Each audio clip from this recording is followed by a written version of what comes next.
Are you working long hours so you can buy stuff that's supposed to make up for how overworked you are? If so, welcome to the club.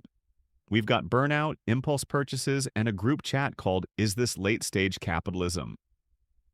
But seriously, what if the solution isn't to produce more, earn more, do more? What if the answer is consume less? Sounds simple, maybe even a little hippy-dippy, but stick with me. This one shift can completely change how you live, work, and breathe. Okay, first, you're not crazy, and you're definitely not alone. You've probably been told your whole life that success means earning more, owning more, and staying busy all the time. But research says not really. A 2010 study by Daniel Kahneman and Angus Deaton at Princeton found that emotional well-being plateaus at around $75,000 a year in the US. After that, more money doesn't make you significantly happier, it just makes you busier and possibly more anxious.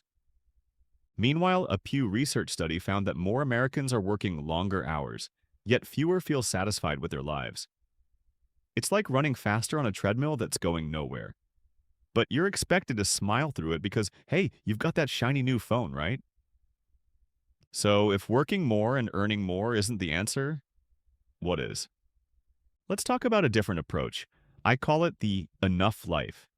Not more is better, not quit everything and become a goat farmer in Portugal, but something in between. Let's walk through it. Step 1. Shift your mindset on money. If you've ever read Your Money or Your Life by Vicki Robin and Joe Dominguez, you'll know they don't just treat money as numbers. They treat it as life energy. Every hour you work, every email you send at 9 p.m., that's your literal time on this planet being traded for dollars. So, is it worth it?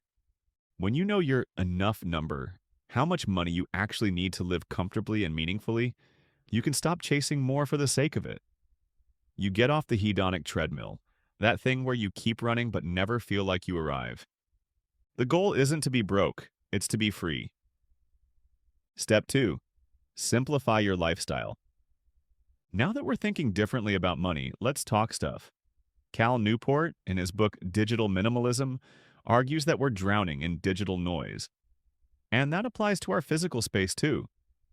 A UCLA study literally found that the more stuff families had in their homes, the higher their cortisol levels were, aka stress. The clutter in your closet might actually be giving you anxiety. Who knew? So ask yourself, are you buying things to enrich your life, or just to soothe the stress of having no time to enjoy the life you already have? You don't have to throw everything away and live like a monk, but simplifying your space, your schedule, and your screen time, it can give you mental square footage too, and that is priceless. Step 3, focus on time, not stuff. Here's a slightly depressing but deeply freeing fact.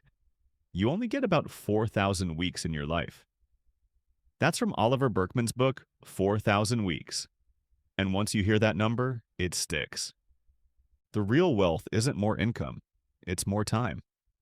The Harvard study of adult development, one of the longest studies ever done on happiness, found that what makes people happiest over a lifetime isn't wealth or status.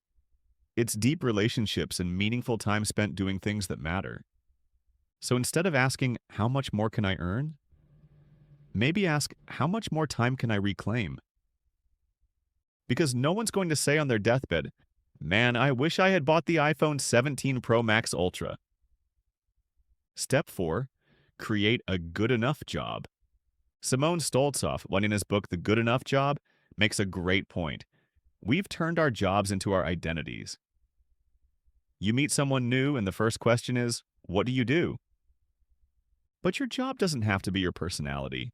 It can just be a job, a tool that funds your life instead of consuming it. And guess what?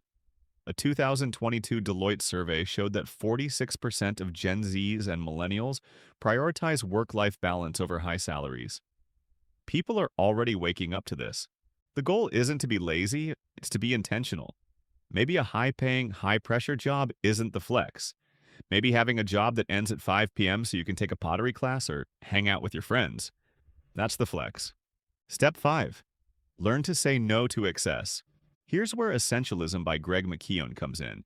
He says, if you don't prioritize your life, someone else will.